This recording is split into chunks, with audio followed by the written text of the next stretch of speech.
Resumen de Rat. Hello, my lady. Today we're hablando español because I watched A Private Affair, episode 1.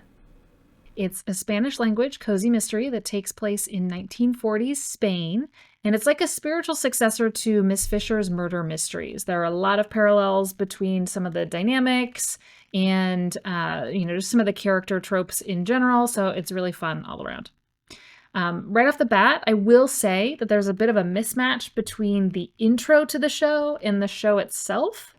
The intro is not bad. It actually is really charming. But it's like if they took the nanny intro and they made it sexy and dangerous, which is just kind of in contrast with the show, which is very glamorous and seemingly big budget. So it just feels like stark contrast in where the money went. But anyway, it also ends with a lot of bugs on the screen, which I hated if they were cockroaches, and I still didn't really love if they were roly-polies. All right, so we open up to the cops having their big boy, bad boy banquet, and as it turns out, they've just appointed a new biggest, baddest boy. He's giving a speech about how his dad used to be the biggest, baddest boy before he died, and how when they were kids, the dad would train him and his sister to solve fake crimes that they later found out were real crimes. This feels like it's probably really inappropriate, but we're not going to say too much on that because the dad treated his son and daughter like they were equals, and we're just going to have to pick our battles. So, speaking of the daughter slash sister, as this guy's giving his speech, we see a girlie running glamorously down the stairs. I say glamorously because she looks great. She's stunning. But she is in fact hauling ass. She's hitching up her dress, she's jumping over banisters, and what are we learning? We're learning that she's spunky. And we continue to learn this when we find out that she's actually running away from the speech. When she's stopped by the family butler, she says that she has something important to do, that the speech is very boring, that it's messed up, that there are never any women that talk at these little meetings or whatever. And then she also complains about how women aren't allowed to be police officers, feminism, etc. She does then immediately proceed to be the worst, most dangerous driver of all time because she's fixing her makeup rather than paying attention to the road. But we're picking our battles. Girlie arrives at the dangerous docks, and we know that some shit's about to go down because it's the first episode, and also she's looking very Little Red Riding Hood. She meets up with Sexy Hottie, who has a package for her, ayo, but there's a scream in the distance before they get to look at it. Sexy Hottie is from the streets, so he knows to mind his own business, but Girlie has the unweathered curiosity of a rich, affluent woman with police connections, so she goes to investigate despite him warning her not to. She goes into a dark alley, and she finds a dying woman whose throat's been cut wide open, and to the surprise of nobody, the killer is still right there.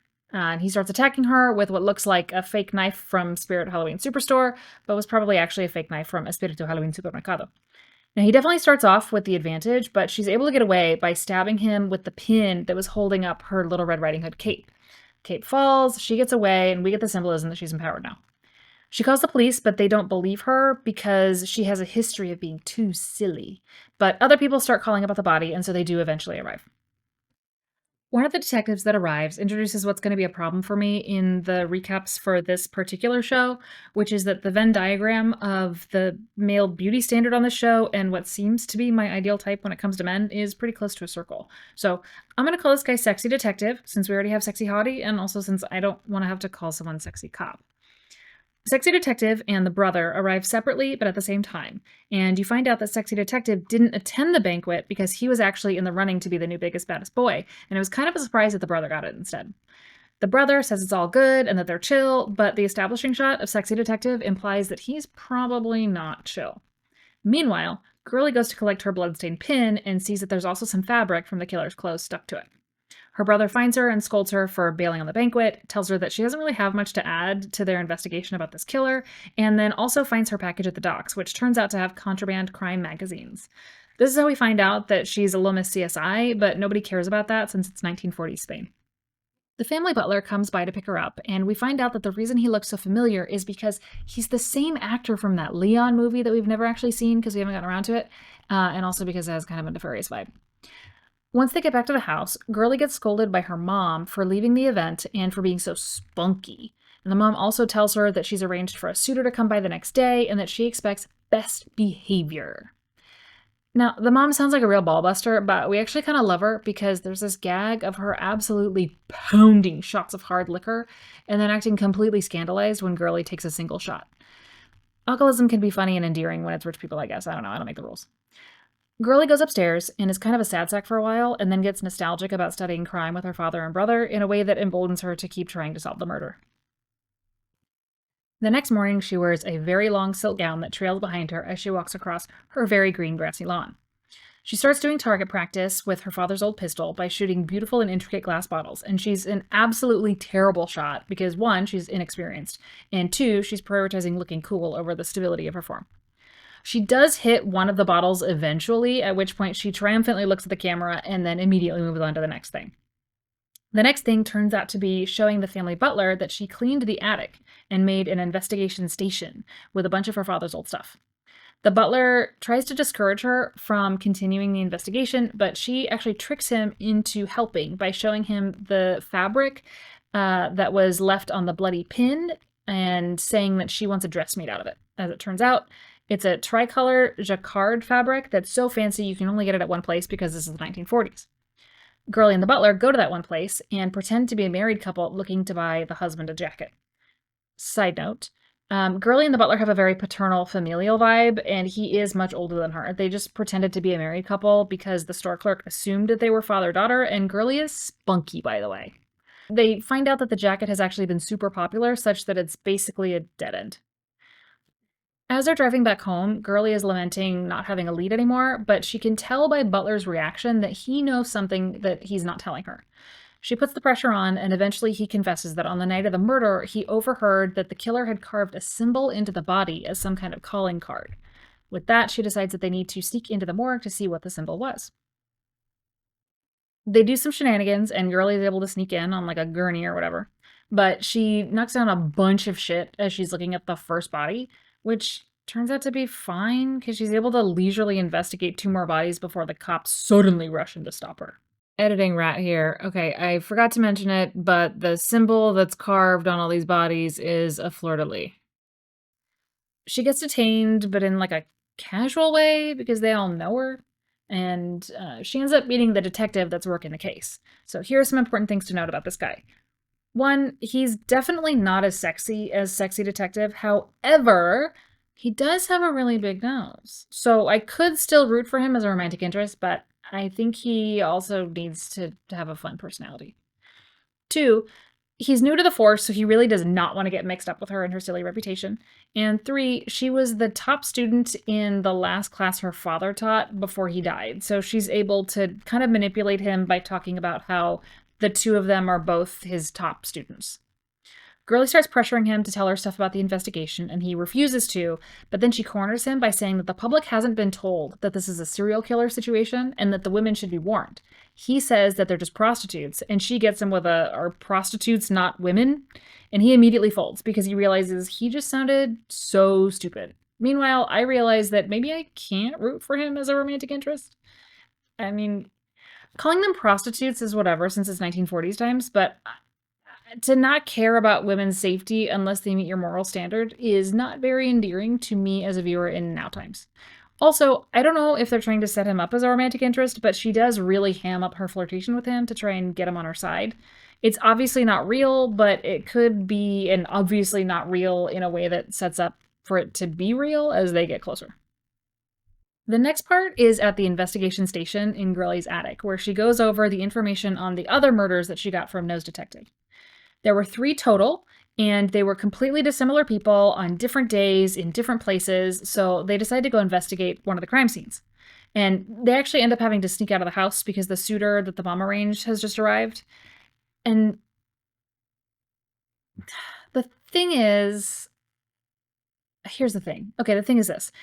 There's this gag that they keep doing where the suitor is described as being short and he has a unibrow and they're just disgusted by this.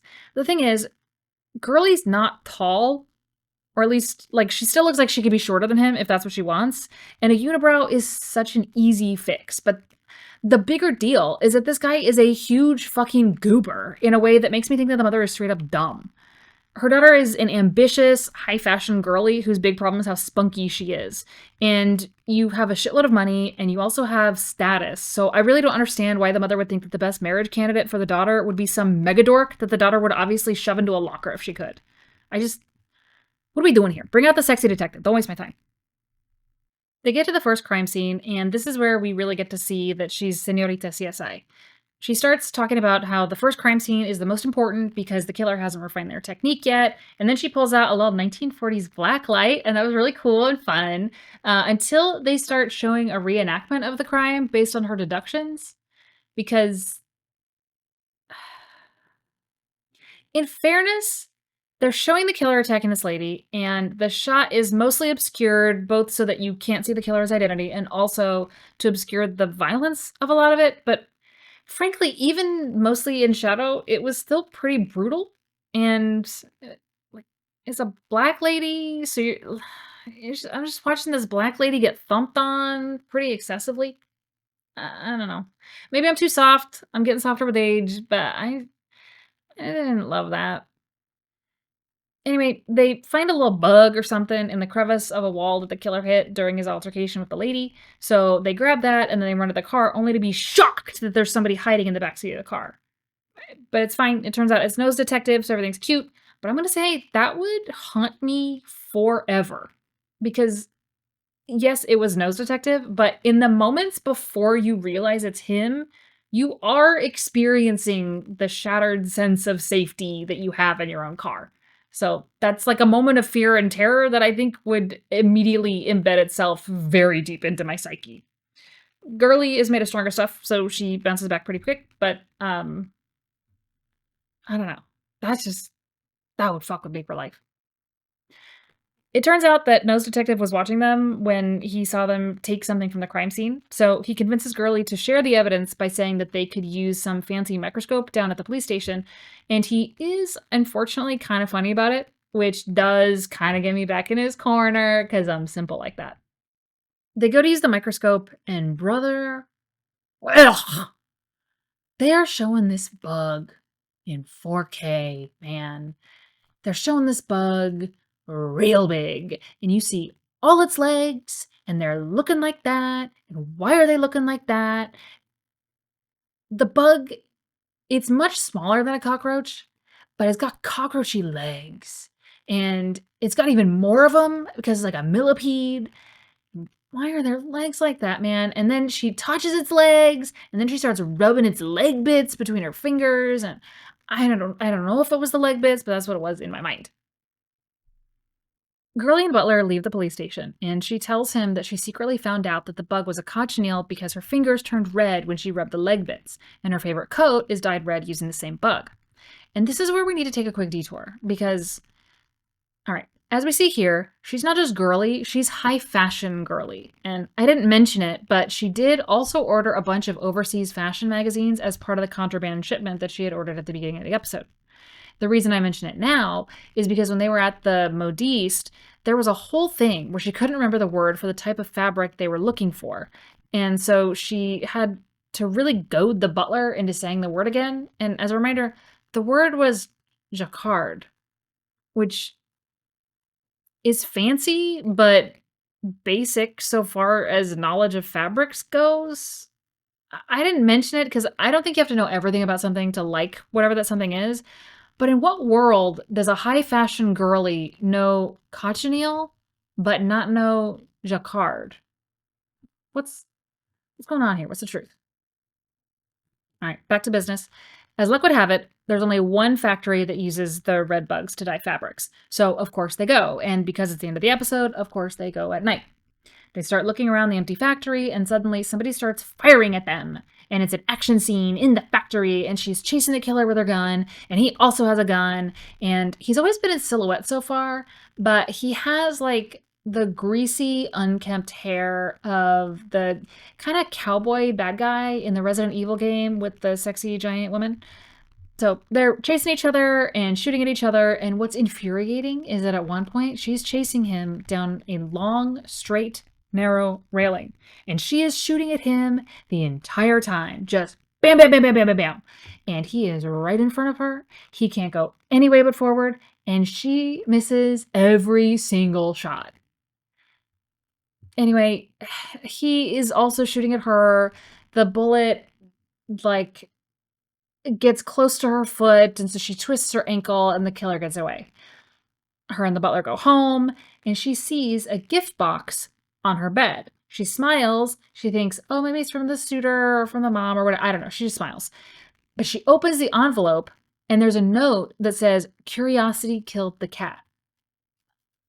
All right, pause.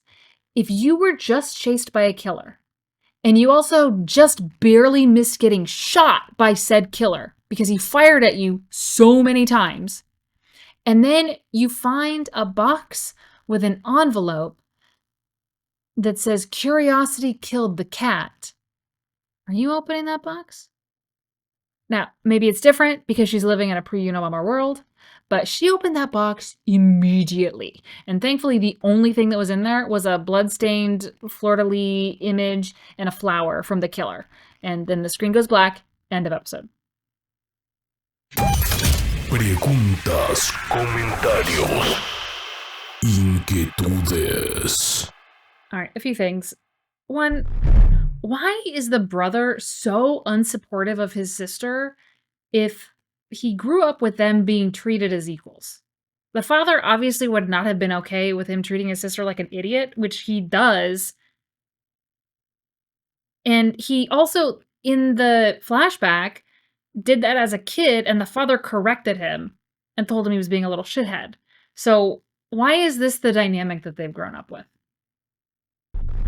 There's a part of the docs where the brother is scolding the sister in front of all the other cops, and he says that she's worse than a child because at least children can be spanked.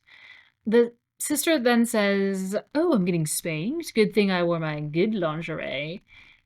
And look, I get that she said that to be cheeky to the cops who were listening in, but I don't know. It's a grown woman talking about wearing lingerie and being spanked by her adult brother. The scene in which Girly is reminiscing about learning crime with her brother has her as like a 6-year-old, figuring out that the doll that has been strung up by its neck in her dollhouse did not commit doll suicide because there was no stool or chair around. And I want you to imagine this with like a soft yellow nostalgia filter and inspirational music in the background. When they're at the modistes, Girly really has to goad Butler into helping her because he doesn't feel comfortable with all of it. And he finally does help her, and in the process, he puts on a jacket made of the jacquard fabric. And he starts kind of feeling himself, and then she says it's not what they're looking for, and they leave. And I'm not saying she had to buy the jacket for him, but he was helping her out, and she has dumb money, so I don't see why she couldn't have. The word caballero is a really fun one to say if you're looking for a vocal stim. Especially the way the guy in the show said it. He was calling after somebody. It means sir. He was calling after somebody. He goes, caballero. That was good. That was a good one. When we get to see the fleur-de-lis symbol that the killer carves into these ladies, the center petal is formed by 2 slashes, while the side petals are formed by single slashes. Now I know if you're a male killer and you're slicing up ladies, you love to be slicing up ladies. You love that you are slicing up ladies. So I don't think it's a crazy ask that you simply force these women to endure 2 more slices so that the petals of your fleur-de-lis have equivalent visual weight. I just think that it's indicative of a killer that's not going to live on in infamy because he, frankly, lacks the artistic vision. And I know that I'm not wrong, by the way, because the fleur-de-lis that they show carved into these ladies is not the same as the fleur-de-lis symbol that they show in the intro. That person gets it. This show and Miss Fisher's Murder Mysteries have such a similar setup that it's hard not to make comparisons. Like, you've got the lead, who is a spunky lady solving mysteries, You've got her bestie accompaniment, who is some member of the help. You've got her maternal figure that seems like a real ballbuster, but is actually kind of a chill, fun person underneath. And then you also have a connection with the police that is tenuous, but it seems like it's kind of fun and has like a personal connection there that will be explored in the future. Um, for right now, Miss Fisher is definitely outclassing Girly, and I think that the one big reason for this is that Girly is rich and has always been rich, whereas Miss Fisher definitely knew a struggle life in her early years, and I think that impacts the story for me because the choices and actions that would read as daring from Miss Fisher read as naive or even straight up ignorant from Girly, like finding the screaming woman at the beginning, and just like a couple of other things, like the way that she interacts with people. Like, first of all, I know Miss Fisher would have bought the butler the coat. I know for a fact Miss Fisher would have done that, but Girly does not, because Girly lives a life thinking about herself. Maybe my opinion of her will change as the season goes on. Maybe her journey is that she establishes more ethos as an investigator or something. I don't know. But right now, she's rich, parentheses derogatory. Anyway, that's the end.